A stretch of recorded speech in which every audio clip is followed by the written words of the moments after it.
Nu piña yin puenda Nu piña yin puenda Pyo shun zia matia re Song le ne yak tak wa re Ko song a thwa me Yin kong nam nya ye Nu piña yin puenda Nu piña yin puenda Pyo shun zia matia re Song le ne yak tak wa re Ko song a thwa me Nu piña yin puenda အားလုံးပဲမင်္ဂလာပါခင်ဗျာအနုပညာရင်ဖွင့်တဲ့ season 2မှာပြန်လည်ကြိုဆိုလိုက်ပါတယ်ကျွန်တော်တို့ season တင်ဆက်သူကောင်းမြောင်ဖြစ်ပါတယ်ခင်ဗျာဒီနေ့ season 2ဖိတ်ကြားထားတဲ့အဲ့ဒီတော့ကတော့ beauty pageant coach ဆရာဖြိုးမင်းတူတာဖြစ်ပါတယ်ခင်ဗျာ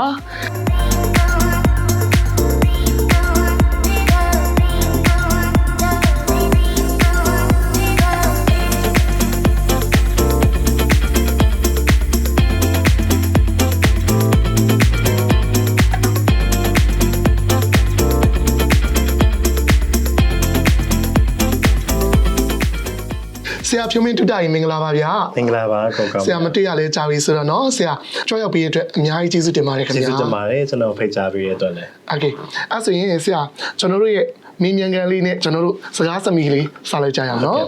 Okay အခုကျွန်တော်တို့ဒီ beauty pageant နဲ့ပတ်သက်ပြီးတော့ဆရာကိုစတင်မေးချင်တာဆရာစတင်ပြီးတော့စိတ်ဝင်စားတဲ့အကြောင်းလေးပေါ့เนาะဒီ beauty pageant ကိုစပြီးတော့ခြေလမ်းစဖြစ်တဲ့အကြောင်းလေးပြောပြပါအောင်ဗျကျွန်တော် beauty pageant ကိုစပြီးစိတ်ဝင်စားခဲ့တယ်ကျွန်တော်9တန်းလောက်ထဲကစပြီးစိတ်ဝင်စားခဲ့တယ်အဲ့ဒီကနေစပြီးကျွန်တော်ဒီ miss ပွဲတွေစကြည့်ရေပေါ့ဒီဗီဒီယိုတွေစပြီးလေ့လာတယ်ကြည့်ရေအဲ့တော့လေ့လာတာတော့မဟုတ်ဘူးပေါ့အပျော်တဘောအနေနဲ့စကြည့်ခဲ့တယ်အဲ့ဒါက passion ဖြစ်မှန်းကျွန်တော်မသိခဲ့ဘူးကျွန်တော်ဒီအသက်18နှစ်2013ခုနှစ်မှာကျွန်တော်စပြီးတော့ဒီ beauty pageant industry တွေစရောက်လာတယ်ပေါ့စရောက်လာတာကလည်းကျွန်တော်ရဲ့ဆရာဖြစ်တဲ့ Annie Grace ရဲ့ဒီဖွဲ့စည်းဒီ Miss Golden Land ဆိုတဲ့ဖွဲ့စည်းတစ်ခုရေပေါ့အဲ့ဒီကနေပြီးကျွန်တော်မြေတောင်မြောက်ပေးခဲ့တယ်အဲ့ဒါကြောင့်ပဲကျွန်တော်ဒီနေ့ဒီချိန်ထိဒီ beauty pageant နယ်ပယ်မှာ coach တစ်ယောက်အနေနဲ့ရနေနိုင်တာဖြစ်တယ်ပေါ့ Okay ဆရာရဲ့အတွေ့အကြုံရပေါ့နော်အရင်ကဆရာတို့စလုပ်ခဲ့တုန်းကဒီ beauty pageant အတိုင်းဝိုင်းနဲ့အခုလက်ရှိပေါ့နော်အတိုင်းဝိုင်းကဘာတွေပြောင်းလဲသွားပြီလဲဘာတွေကွာခြားသွားပြီလဲဆရာအနေနဲ့ပြောပြပါအောင်ဗျကွာခြားပုံကတော့ကျွန်တော်တို့ဒီနိုင်ငံမှာကျတော့ဒီအလှမယ်ပြိုင်ပွဲတွေအလှမောင်ပြိုင်ပွဲတွေကိုစိတ်ဝင်စားရတဲ့သူကတော့များလာတယ်အရင်တော့အစပေါ့အစအချိန်မှာဆိုတော့စိတ်ဝင်စားရတဲ့သူကအင်မတန်နဲတယ်ဒီအလှမယ်ပြိုင်ပွဲဆိုတာဘာလဲဆိုတာသိရတဲ့သူကနဲတယ်အခုသိရတဲ့သူကတော့များလာပြီဒီအလှမယ်ပြိုင်ပွဲဆိုတာဘယ်လိုပြိုင်ပွဲလဲအခြေခံအချက်လောက်တော့သိကြရတယ်ပေါ့ဒါပေမဲ့လေတိုးတက်ကောင်းမွန်တဲ့ပြောင်းလဲခြင်းကိုရောက်လာလားဆိုတော့တိုးတက်ကောင်းမွန်တဲ့ပြောင်းလဲခြင်းကိုရောက်လာတဲ့ပုံစံမျိုးနဲ့ရောက်လာတာမဟုတ်ဘူးပေါ်ပင်နေနဲ့ရောက်လာကြတာများတယ်ဒီအလှမဲ့ပြိုင်ပွဲကိုဝင်ပြိုင်ကြတဲ့သူတွေရောကျင်းပနေကြတဲ့သူတော်တော်များများလည်းဖြောပြရေးတက်တက်အနေနဲ့ပဲကျင်းပတယ်ဒါကိုလှေကလေးတစ်ခုအနေနဲ့တုံးချပြီးဝင်ပြိုင်ကြတဲ့သူစင်ပေါ်မှာလမ်းလျှောက်မယ် post ပေးမယ်ဓာတ်ပုံရိုက်မယ်အဲ့ဒီတော့ဝင်ပြိုင်ကြတဲ့သူတွေအဲ့ဒီတော့ပွဲလုံနေကြတဲ့သူတွေပိုများလာတယ်အဲ့တော့ကောင်းတဲ့ပြောင်းလဲခြင်းတွေနဲ့ပြောင်းလဲလာတာတော့မဟုတ်ဘူးကျွန်တော်ဒီအလှမဲ့ပြိုင်ပွဲဆိုတာ entertainment မှမဟုတ်တာentertainment တစ်ခုမဟုတ်ဘူးentertainment မဟုတ်ဘဲနဲ့ edutainment ဖြစ်တဲ့ဘက်ကိုကျွန်တော်ပြောင်းလဲနိုင်အောင်ဖန်တီးရမယ်ပေါ့ဒီ industry ထဲမှာရှိနေတဲ့သူတွေကတော့အဲ့လိုဖြစ်ဖို့တော့မျှော်လင့်တာပေါ့နော်ဒီအတိုင်းဝိုင်းမှာပေါ့မင်းသားမင်းသမီးဖြစ်ဖို့အတွက်လာပြီးတော့ပြိုင်ကြတဲ့သူတွေပေါ်မှာရောဆရာဖြိုးဆိုရင်ဘယ်လိုပြောမလဲဆရာဖြိုးမပြိုင်နဲ့ပေါ့အဲ့တော့သူတို့ဆိုလို့ရှိရင်တော့ဒီ model ပြိုင်ပွဲတို့ဒီတရုတ်ဆောင်ရေးပွဲတို့ပြိုင်မယ်ဆိုလို့ရှိရင်တော့ဒီတရုတ်ဆောင်ဖြစ်ချင်တယ်ဆိုတော့တွားပါအဲ့ဒီကိုတွားပြိုင်ပါအဲ့တော့အလှမဲ့ပြိုင်ပွဲကိုဝင်ပြီးတော့ Mr. ဒီလာပြိုင်တယ် Miss ဒီလာပြိုင်တယ်ပြီးတော့သူတို့ကဒီဟာကို passion ဖြစ်လို့လာတာမဟုတ်ဘူးဒီရဲ့ advocacy တွေကိုလှုပ်ဆောင်ဖို့လာတာမဟုတ်ဘူးဆိုလို့ရှိရင်တော့နားမပြိုင်ပါနဲ့အဓိကကျွန်တော်စင်ပေါ်မှာလမ်းလျှောက်ပြရမှာမဟုတ်ဘူးဓာတ်ပုံရိုက်ရမှာမဟုတ်ဘူးခန္ဓာကိုယ်အလှပြရမှာမဟုတ်ဘူးအဲ့ဒီတုံးချက်နဲ့လာမယ်ဆိုတော့မလာပါနဲ့ဒီပြိုင်ပွဲတွေဝင်မပြိုင်ပါနဲ့မင်းသမီးဖြစ်ချင်တယ်မင်းသားဖြစ်ချင်တယ်ဆိုရင် agency တွေတွားပါ model ပြိုင်ပွဲတွေဝင်ပြိုင်ပါအဲ့ကနေတစ်ဆင့်မင်းသမီးတရားမင်းသားတရားဖြစ်သွားနိုင်ပါတယ်အဲ့တော့ဒီအလှမေတရားအလှမောင်တရားရဲ့ duty and responsibility ရဲ့ဘာတွေလဲဆိုရဲအခြေခံချက်တွေကိုသိရပါမယ်အဲ့ဒီမှာကိုပိုင်လှုပ်ဆောင်ရမယ့် advocacy တွေကဘာတွေလဲဆိုတာသိရပါမယ်အဲ့ဒီအချက်တွေသိမှသာလျှင်အလှမေပြိုင်ပွဲကိုဝင်ပြိုင်ပါလို့ပဲပြောချင်ပါတယ် ဆရာပြောစပြီးတော့ training စလုပ်တဲ့အချိန်ပေါ့ဆရာပြောအသက်ဘယ်လောက်ရှိပြီလဲ ဆက်ခွန် ဆက်ခွန်အိုးနော်အသက်ဆက်ခွန်အခုဆိုရင်ဘယ်လောက်ရှိသွားလဲအသက်က ကျွန်တော်အသက်28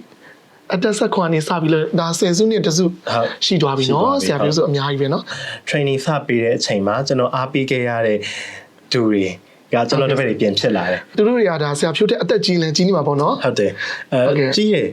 Helen မျိုးကိုသူပြိုင်တဲ့ချိန်တော့ဆိုသူ့အသက်က20ခွန်ကျွန်တော်ထက်10နှစ်ကြီးရ ဟုတ်ကဲ့ဆရာအဲ့ဒါကိုဆရာနဲ့တပည့်ပုံစံမျိုးကျွန်တော်တို့တုံ့နှုံပြီးတော့ဆက်ဆံရတယ်အဲ့လမ်းကြောင်းကိုပြောင်းရတယ်ပေါ့ ဟုတ်ကဲ့ဆရာ အဲ့ဆို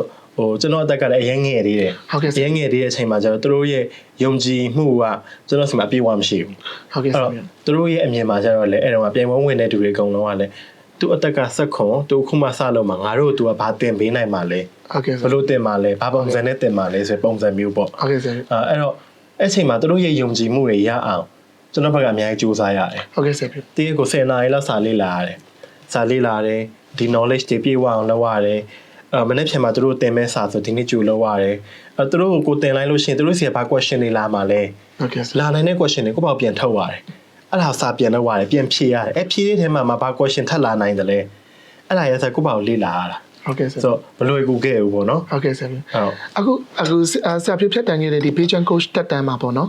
ဆိုလို့ရှိရင်အဓိကအပြင် supporting ပေးခဲ့တာဘယ်သူတွေဖြစ်မလဲဘယ်သူတွေကခွန်အားပေးခဲ့လဲဆရာဖြူဒီလမ်းကြောင်းမှာဆက်ရှောက်နိုင်ဖို့အတွက်ပေါ့နော်အဓိကအပြင်ခွန်အားပေးခဲ့ဆိုလို့ရှိရင်ဘယ်သူများဖြစ်မလဲဆရာဖြူ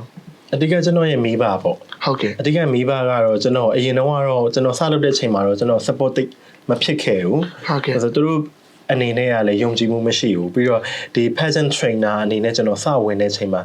ဒါကြီးကဖြစ်မှာလားဒါကြီးကိုဘယ်သူကလက်ခံမှာလဲ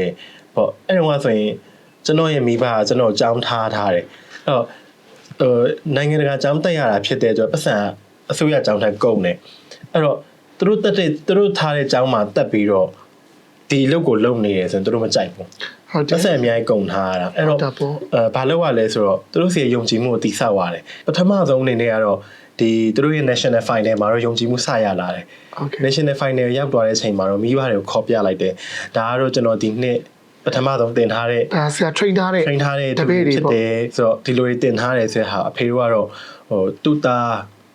့တူတာဒီလိုမျိုးလေးလုံနိုင်နေပေါ့ဆိုတော့ပီတီနဲ့စပြီးတော့သူတို့ဂုံယူခဲ့ရတယ်ပေါ့နော်အဲ့အချိန်မှာစပြီးတော့အဲ့တော့နောက်ပိုင်းမှာတော့မိဘကအရင် supportive ဖြစ်ပါတယ်အရင်ကို supportive ဖြစ်တဲ့မိသားစုနဲ့ကြုံတွေ့ခဲ့ရတယ်ပြီးတော့နောက်ဒုတိယကတော့ Andy Grace Andy Grace ကတော့ရှေ့ကနေအများကြီးဘယ်လိုပုံစံတင်ရမယ်ဘယ်လိုပုံစံလေးဆိုရင်ကလေးတွေလိုက်နာတယ်ဆိုရဲအစဒီ personality ဘိုင်းကအစအဓိကတေချာတင်ပေးတယ် Andy Grace ရဲ့ဆရာ Hanson ရဲ့ဆရာဝေယံအောင်ရဲ့အဓိကတင်ပေးခဲ့တဲ့သူတွေပေါ့သူတို့ကတော့ဘဝမှာမမေ့ရတဲ့တင်ဆရာမြင်ဆရာကြားဆရာထားဆရာတွေပါပဲဒါပြူငယ်တော့ဆိုလို့ရှိရင်ဒါ beauty pageant မှာဒါ pageant coach ဖြစ်လာဖို့အတွက်အကြောင်းအရာတွေကဘာတွေကိုအခြေခံသွားမလဲဘာတွေကထူးခြားစေခဲ့လဲဘယ်ရကထူးခြားစေခဲ့လဲဆိုတော့ကျွန်တော်ရဲ့ငယ်ဘဝမှာဆိုလို့ရှိရင်ဒီအလှမဲ့ပြိုင်ပွဲတွေရဲ့ဗီဒီယိုတွေဒီ DVD ခွေတွေပေါ့ကျွန်တော်တို့အမြင်ကြည့်တယ်အဲ့တော့ကျွန်တော်9နှစ်လောက်မှာတည်းကကျွန်တော်သတိထားမိတယ်ဒီဗီဒီယိုတွေတောက်လျှောက်ကြည့်တယ်လေ့လာတယ်ဆိုတာထက်အပျော်တဘောပေါ့နော် entertainment တစ်ခုအနေနဲ့ကြည်တာရုပ်ရှင်ကြည်ရဲဆိုတာထက်ဒီအလှမဲ့ပြိုင်ပွဲတွေကိုကြည်တာ entertainment တစ်ခုအနေနဲ့ကြည်ခဲ့တဲ့အချိန်ပေါ့ကြည်နေတော့ဒါဟို fan ဖြစ်နေတာပေါ့ပျော်တယ်နော်ဒါနဲ့ပဲကိုပျော်ခဲ့တာပေါ့နော်ဒီဟာနဲ့ပဲကိုယ့်ရဲ့ကလေးဘဝဖြတ်တန်းခဲ့ရတဲ့အချိန်ပေါ့အဲ့တော့အဖေကဆိုရင်အဲ့ခွေလေးမြင်နေဆိုလို့ရှိရင်ကြည်နေပြန်ပြီလားဆိုခွေကိုရိုက်ချိုးခွေကိုဖွက်ထားဟုတ်ကဲ့ဆရာအဲ့လိုဆိုတော့နောက်ပိုင်းမှာဘာလုပ်ရလဲဆိုအဖေမရှိတဲ့အချိန်ဆိုကြည်တယ်အဖေရှိလာလို့ရှင်ပိတ်တယ်အဲ့လိုပေါ့သူကတော့မဖြစ်စေချင်ဘူးပေါ့နော်ဒါမျိုးကတော့ငငယ်လေးကအမေလေးအဖေလေးကသိတယ်နုံနေနဲ့ကြီးလိုက်ဘယ်လိုများဖြစ်မလဲမသိဘူးဆိုပုံစံမျိုးပေါ့သူတို့ရဲ့စိုးရင်စိတ်ပေါ့သူတို့ရဲ့ right ကကြတော့လေသူတို့ရဲ့တာသမီးဆိုလို့ရှိရင်သမီးဆိုလဲသမီးမိန်းကလေးနော်ယောက်ျားဆိုလဲယောက်ျားသူတို့မျိုးပဲဖြစ်စေချင်ကြတာဟုတ်မြန်မာမိဘတွေရဲ့အသွေးမှာကြတော့โอเคပြီးကျွန်တော်ငယ်ဘဝမှာကျတော့လေအဲ့ဒါတွေအကုန်လုံးကလည်းကျွန်တော်ကျောင်းဝဆရာမတွေဆရာတွေကအစဟင်းနေလို့မနေနဲ့အဲ့လိုမနေရဘူးအဲ့လိုမပြောရဘူးဆိုတဲ့ပုံစံမျိုးပေါ့နော်โอเคဆရာသူတို့ကိုယ်တိုင်ကလည်းလက်မခံချင်ကြဘူးတခါလေကျောင်းမှာနှွေးနေတဲ့ဆရာတွေရှိရဲဆိုရင်တော့သူတို့ကခွဲခြားပြီးဆက်ဆံကြတယ်လေโอเคဆရာနော်အဲ့ဒီရဲ့ပုံစံကိုသူတို့ကမကြိုက်ကြဘူးကိုယ်တိုင်ကလည်းကိုပါဆိုတာကိုတတိမထားမိသေးဘူးအဲ့အချိန်မှာလေနူးနူးညံ့ညံ့လေးနဲ့တိမ်တိမ်မွေ့မွေ့လေးနဲ့ဒီကလေးကအဲ့လိုပုံစံမျိုးပါအဲ့တော့ ဒီလိုဖြစ်လာမယ်လို့လည်းမထင်ဘူးလေနော် ဟုတ်ကဲ့ဆရာ ကိုရင်ဂေးတယောက်ဆိုပြီးတော့လည်းလက်ခံဖို့ထိကြတော့လေဟိုကျောင်းမှာဆိုလို့ရှိရင်တငယ်ချင်းတွေကဟဲ့နေကနွဲ့လေးနဲ့ဒီလိုဖြစ်နေတယ်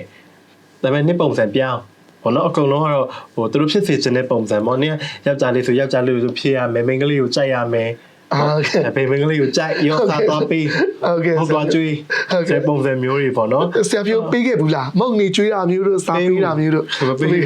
ကျွန်တော်ကလေးတုန်းကဆိုရင်ကျွန်တော်တငယ်ချင်းတွေကနင်းနေသူနဲ့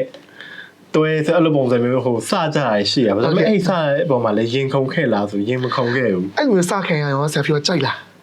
ကြိုက်ဘူး ကြိုက်နော် စခင်ရရင်မကြိုက်ဘူးသူ့ဟိုကိုကဟိုမောင်နှမစိတ်ပဲရှိရတငယ်ချင်းစိတ်ပဲရှိအဲ့ထက်ဘာမှမပူပါဘူး ချစ်တယ်ခင်တယ်ဒါပေမဲ့ဖြူဖြူစင်စင်လေးချစ်တယ်ခင်တယ် ဒါပဲအရာမှမပါဘူးပေါ့ အဲ့ခါကျတော့ဆရာပြောကငငယ်တုန်းကဆိုအမေပေါ့ကျောင်းရဲ့ activity တွေကျောင်းပွဲတွေပိုင်းမှာဆိုရင်ဆရာပြောပါလား ပါပေါ့ ဘယ်လိုအနေအမျိုးကြီးပါဖြစ်လဲဆရာပြောပြအောင်မတရားလေး ကျောင်းရဲ့ activities တွေမှာကအကျောင်းမှာဆိုပညာရေးစုံညီပွဲတော်တွေလုပ်ရတယ်ပေါ့နော်အဲ့ဒီစုံညီပွဲတော်တွေလုပ်ရတဲ့အခါမှာ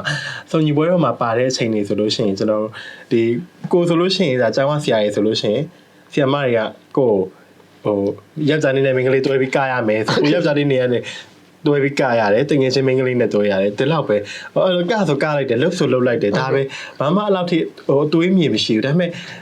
ကျွန်တော်ပြည်ဦးလွင်မှာအဆောင်စပြီးနေတဲ့အခါမှာ ဟုတ်ကဲ့ဆရာ ကျွန်တော်အသက် creative ရတဲ့ခွင့်ရတစ်ခုရလာတယ်ပေါ့နော်ဘာလဲဆိုတော့ကျွန်တော်တို့ဒီအဆောင်တွေအများကြီးရှိတယ်ကျွန်တော်အဆောင်မှာကျတော့အဆောင်ခွဲတွေအများကြီးရှိတဲ့အခါမှာဘယ်အဆောင်ကဘာလုပ်ရမယ်ဘယ်အဆောင်ကဘာလုပ်ရမယ်ဆိုပြီးတော့ပေးလိုက်တယ်သူတို့ fresher welcome လို့လုပ်တဲ့အချိန်မှာပေါ့ကျွန်တော်အဆောင်ကနေပြီးတော့နှစ်ခုထွက်ရမယ်တစ်ခုက Indian အကပေါ့နော်တစ်ခုကကျွန်တော် model show လို့လုပ်မယ်ပေါ့ model show လို့လုပ်မယ်ဆိုတဲ့အချိန်မှာကျွန်တော်ကအဲ့ဒီမှာ9တန်းဆိုတဲ့အချိန်မှာကျွန်တော်ကအကုန်လိုက်စုတယ်လိုက်စုရယ်ဆိုတာအဲ့ရှိတဲ့ဒီရှူရှောက်မဲ့ကလေးကလေးဆိုတာလေယောက်ျားလေးအဆောင်ဖြစ်တဲ့အတွက်ယောက်ျားလေးတွေပဲရှိရဒါပေမဲ့သူကမိန်းကလေးလေးပုံစံနဲ့ရှောက်ခိုင်းသေးချင်တာ ဟုတ်ကဲ့ဆရာ အဲ့အချိန်မှာဘလူးရွေးရလဲဆိုတော့ဟိုပါလေနည်းနည်းနွိုးနဲ့ကိုနဲ့ပေါင်းရမယ့်သူတွေလိုက်ရှာတာ ဟုတ်ကဲ့ဆရာ နွိုးတဲ့သူတွေလိုက်ရှာဟက်ကလေးလေးတွေကအစကိုချက်ကြီးရဲ့သူထိခေါ်ပြီးရှောက်မလားအကုန်လုံးကိုလေဟိုစပင်သူတွေတက်ပေးတယ်ပိတ်စာတွေပတ်ပေးတယ်ပြီးလမ်းလျှောက်ဖို့တင်ပေးတယ်လမ်းလျှောက်ရတယ်အဲ့လိုပေါ့ပိတ်ဆိုင်နေလျှောက်ခဲ့ကြလားဒါမှမဟုတ်မိန်းကလေးလိုဝစ်ပြီးလျှောက်ကြလား မိန်းကလေးလို့ကျွန်တော် training တွေလုပ်တယ်ကျွန်တော်ကိုရင် training ပေးတာအဲ့ဟုတ်ကဲ့ဆရာအဲ့ဒါနဲ့ fresher welcome မြေခင်တစ်ပတ်မှာကျွန်တော် prepare လုပ်ရတယ်အဲ့မှာ training တွေပေးတဲ့ခါမှာပိတ်စာတွေပတ်အဝတ်စားတွေဝယ်စပင်သူတွေလုပ် make up ဆရာတွေခေါ်လိမ့် ဟုတ်ကဲ့ဆရာလုပ်ပြီးတဲ့အချိန်မှာကျောင်းအဆောင်မှုကတော့မကြိုက်ဘူးပေါ့ ဟုတ်ကဲ့ဆရာအိမ်ကလည်းအပ်ထားတာဒီလိုမဖြစ်စေနဲ့ဆိုတော့သူကတော့မဖြစ်စေချင်ဘူးပေါ့ ဟုတ်ကဲ့ဆရာဒါပေမဲ့အကုန်လုံးကလည်းကိုယ်တွေမဟုတ်ဘူးကိုယ်အပါဝင်ကျောင်းမှာရှိတဲ့အပေါင်းတင်းတွေရောတကယ်ချင်းတွေရောအကုန်လုံးဟိုပါကိုကနှုတ်အောင်လုပ်ပေးလိုက်တယ်လို့ဖြစ်သွားတယ်အဲ့တော့အကုန်လုံးကလည်းအဲ့လိုဖြစ်သွားပြီးတော့ကျွန်တော်အမှမမေရ12ရက်ဟုတ်ကဲ့12ရက်ကိုကျွန်တော်ကိုယ်တိုင်ပေါ့ essay ကိုလုံးဝ transform ဖြစ်အောင်ဟိုပြင်ဆင်ပေးပြီးတော့ model show ပုံစံမျိုးကျွန်တော်လမ်းလျှောက်တယ် runway လျှောက်တယ်ပေါ့အဲ့ဒီ round လေးထည့်ပြီးအဲ့မှာပဲကျွန်တော်အဆောင်90ကျော်ရှိအဆောင်90ကျော်မှာဒုတိယဆုရတယ်အဲ့ဒီပွဲဟုတ်ကဲ့ဆရာပြောအဲ့ကကြတော့ဒါဆိုလို့ရှိရင်ဆရာဖြူရဲ့တကယ်သင်ခဲ့ရတဲ့ပထမဆုံးသင်ပေးရတဲ့အတွေ့အကြုံဆိုတာ9တန်းနှစ်လို့ပြောလို့ရတယ်9တန်းလို့ပြောလို့ရမှာပေါ့နော်အမှန်တော့ fan လို့ပြောပေမဲ့လည်းဒါကိုယ်တိုင်သင်လိုက်ရပြီနော်အဲ့ချိန်ညာတော့ဆရာဖြူအဲ့9တန်းအချိန်တော့ဆိုဒီကိုဒီမျိုး patient coach တွေဖြစ်လာမယ်လို့စိတ်ကူးရင်မှုမျိုးရှိလားဘယ်လိုစိတ်ကူးရင်ဘူးမှာတော့ကျွန်တော်တို့ကျတော့ဒီအလှမဲ့ပြိုင်ပွဲတွေတွားပြိုင်ပွဲမရခဲ့ဘူးလေနှစ်ပေါင်း90ကျော်အဲ့တော့ဒီလိုမျိုးဖြစ်လာမယ်ဒီလိုအခွင့်အရေးရလာမယ်ဆိုတာလည်းကျွန်တော်မသိခဲ့ဘူးဆိုတော့ဒီနိုင်ငံကနေပြီးတော့ဒီလိုအခွင့်အရေးထပ်ရလာဖို့ဆိုတာလည်းကျွန်တော်မသိတဲ့အချိန်ဆိုတော့ဟိုဘာမှမျိုးလင်းချက်မရှိဘူးအဲ့အချိန်မှာတော့ဟိုဒီလိုလုပ်လိုက်မယ် just fan မို့အဲ့မှာအပျော်သဘောအနေနဲ့ fan အနေနဲ့ပဲပြီးသွားတယ်ဒါပေမဲ့ကျွန်တော်ဒီ2012မှာနန်းခင်စရာက Miss International တော့ပြိုင်တဲ့အချိန်မှာကျွန်တော်တို့အခွင့်အရေးကြီးတစ်ခုရလာတယ်ဟုတ်ကဲ့ငါတို့ international ပွဲမှာမြန်မာကိုစားပြုပြိုင်လို့ရပြီဟုတ်တယ်ဆိုတဲ့ဟာကိုကျွန်တော်သိလိုက်တယ်အဲ့ဒီအချိန်မှာပဲကျွန်တော်တို့ဒီကျွန်တော်ကိုယ်တိုင်လည်း2013မှာဒီ organization တစ်ခုကိုစရောက်တဲ့အချိန်မှာဒီအလှမဲ့ပြိုင်ပွဲတွေနဲ့စပြီးရင်းနှီးခွင့်ရတယ်ပေါ့ဟုတ်ကဲ့ဆရာအဲ့တော့ဟိုအဲ့ချိန်မှာတော့ဟိုကိုယ့်ဘာကို trainer လုပ်မလား coach လုပ်မလားဆိုတဲ့အနေထားထည့်အောင်မစဉ်းစားဘူးပေါ့ငါဒီအလှမဲ့ပြိုင်ပွဲတွေနဲ့ပတ်သက်ပြီးတော့ပါဝင်ပတ်သက်ရတဲ့ဒုတိယဖြစ်ရင်ကျေနပ်ပြီးတထောင်တနေရာနဲ့ပါရရင်ကျေနပ်ပြီးဘယ်နေရာပဲပါရငါလုပ်မယ်အဲ့ချိန်တော့ဆိုရင်ဆရာဖြူဘယ်လိုလဲအရန်ပြောနေလားစပြီးတော့ရွေးခံဘယ်လိုဆက်ပြီးတော့ဆရာဖြူကဒီလမ်းကြောင်းတွေရောက်ခဲ့လေ ID ပေါ့ beauty pageant coach ဖြစ်ဖို့အတွက်ဒီအတိုင်းဝိုင်းနဲ့ဘယ်လိုရောက်ခဲ့ရလဲဆရာပြပါအဓိကကျွန်တော်ဒီ Annie Grace ရဲ့ Miss Golden Land ရဲ့ founder နှစ်ယောက်ရဲ့လည်းကျွန်တော်စကားပြောဖြစ်တယ် pageant နဲ့ပတ်သက်တဲ့ဟာလေးပြောရင်းနဲ့ဒီ Annie Grace ကိုယ်တိုင်ကလည်းဒီက founder နှစ်ယောက်နဲ့မိတ်ဆက်ပေးတယ်မိတ်ဆက်ပြီးတော့ကိုယ့်ကိုလည်းဒီ personality ဘိုင်းနဲ့တင်ပေးနေဆရာတစ်ယောက်ဖြစ်တဲ့ Annie Grace ကလည်းအဲ့တော့သူမိတ်ဆက်ပြီးတော့ဟိုကလည်းယုံကြည်မှုရှိရဲ့ကိုအဲ့တော့အဲ့ကနေစပြီးတော့ကိုက coach လုံးမလား trainer လုံးမလားဆိုရဲအနေထားနဲ့သူကမေးရမှာမဟုတ်ဘူးနင်လုပ်ကြည့်ဖြစ်သွားလိမ့်မယ်နင်ဝါနာပါရင်ဆက်လုပ်ဆိုတဲ့ပုံစံမျိုးနဲ့သူတို့အခွင့်အရေးပေးလိုက်တာဒီပြိုင်ပွဲကနေသူတို့စပြီးတော့လူရွေးတာကနေစပြီးတော့ training ပေးတဲ့အထိကိုကိုယ်တာဝန်ပေးလိုက်တယ်လို့ပဲဟုတ်ကဲ့ဗျဆိုတော့အဲ့ဒီအချိန်တွေမှာကျွန်တော်တို့ကရင် risk များလေခုနပြောတယ်လို့အသက်ကလည်းအသက်ဆက်ခွန်မှာရီးသားနဲ့ပြတ်ထားတဲ့ကာလကဲအဲ့နံပါတ်ဘယ်လောက်လဲဆရာဖြူအဲ့ပြတ်တဲ့ရီးသားနံပါတ်1ရီးသားနဲ့ပြတ်ထားတဲ့ကာလအဲ့တော့ pageant trio ကိုကူရတဲ့အချိန်ဟုတ်ကဲ့အဲ့ဒီနှစ်ခုကိုအရင် struggle လုပ်ရတာဟုတ်ကဲ့ဆရာဖြူအရင်ချိန်ကြီးရတယ် mood swing အရင်ဖြစ်နေတဲ့အချိန်မှာလောက်ရမှာလားမလောက်ရဘူးလားလောက်ရမှာလားမလောက်ရဘူးဆိုတဲ့အချိန်မှာလုံမယ်ပေါ့လုံမယ်ဆိုတာလေကျွန်တော်ဘွားရဲ့ရှေ့ကို long time ကိုစဉ်းစားပြီးလုပ်ခဲ့တာမဟုတ်ဘူးဟုတ်ကဲ့ဆရာငါလုပ်လိုက်မယ်ပျော်ပျော်ပါပဲအဲ့ဒီစိတ်ပဲထားခဲ့တယ်ဟုတ်ကဲ့ဆရာတလက်စနေမှာပဲပေါ့နော်ဆရာအခုဖွင့်ထားတဲ့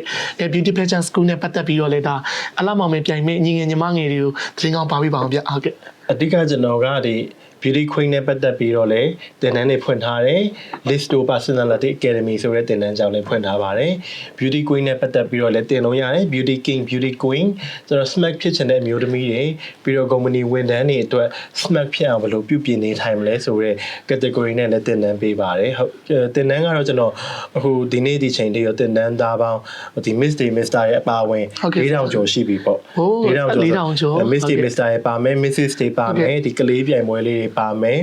အဲ့တော့ဒီ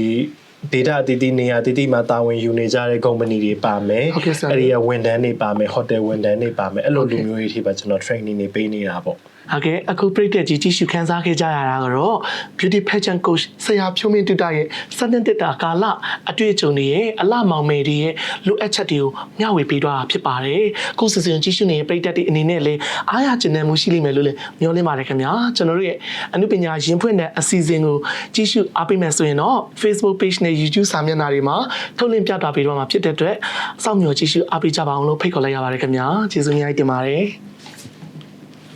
အနုပညာရှင်ဖွင့်တဲ့အနုပညာရှင်ဖွင့်တဲ့ပျော်ရွှင်စရာမတရားတွေနဲ့ဆုံလင်းနဲ့ရတော့ပါတယ်ခေါ်ဆောင်ကသွားမယ်ရင်ကုန်သမျှရဲ့အနုပညာရှင်ဖွင့်တဲ့အနုပညာရှင်ဖွင့်တဲ့ပျော်ရွှင်စရာမတရားတွေနဲ့ဆုံလင်းနဲ့ရတော့ပါတယ်ခေါ်ဆောင်ကသွားမယ်အနုပညာရှင်ဖွင့်တဲ့လိုင်းတွေကြောင့်ခုန်ကနေရခပ်သိလို့နေတွေကရှင်ပဲရတွင်မှာလောကကြီးကိုကောင်းမွန်ထားတနေ့စဉ်ပြေမှာရှင်ဖွင့်စရာကြုံတဲ့ခါရှာတွေ့လာကဘာလေးဟာအနုပညာရှင်ဖွင့်တဲ့ကဘာပညာရှင်ဖွင့်တဲ့ Hey ပညာရှင်ဖွင့်တဲ့ပျော်ရွှင်စရာမတရားတွေနဲ့ဆုံလင်းနဲ့ရပ်ပါပါလေခေါ်ဆောင်သွားမယ်အနုပညာရှင်ဖွင့်တဲ့